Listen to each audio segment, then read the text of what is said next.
A former combat veteran is fighting back against Canada's push to euthanize soldiers who come home with PTSD. The country currently has the world's most permissive assisted suicide program, a strategy former artillery gunner Kelsi Sheren calls disgusting and infuriating. Kelsi herself returned from the battlefield, struggling and in need of help.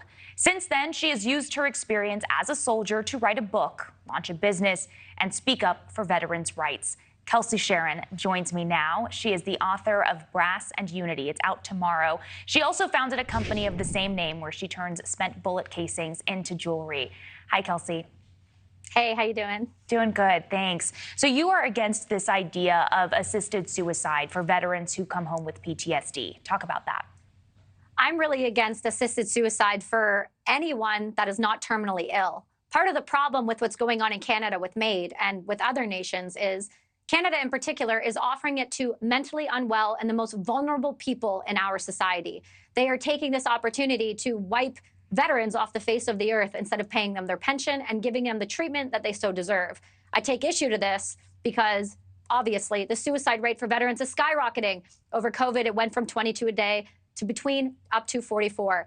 And the problem with that is we need to be helping our veterans, the people that put their lives on the line, not killing them when they come home. Now, I know that you served in Afghanistan. When you came home, was this something that you were offered, or do you know people who have been offered this assisted suicide? So fortunately, I can tell you I was never offered it. I came home in 2009 to a different type of struggle, one where the government didn't offer me support either. But what I can tell you is that I personally know up to 20 individuals that have been offered it since 2019 in Canada, whether they're special operations or otherwise. Canada has been offering it, whether they want to admit it or not, and there is proof, and I can assure you of that.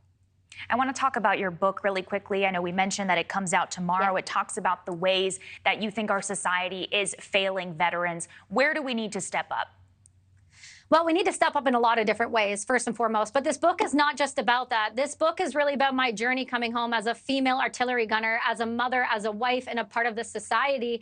This book is not just for a veteran. This book is for the civilian population to read so that they can fully understand what veterans and first responders go to and go through and how we could lend a hand, how we can do better using psychedelic therapy and other different types of therapies through Heroic Hearts Project and other organizations like Defenders of Freedom.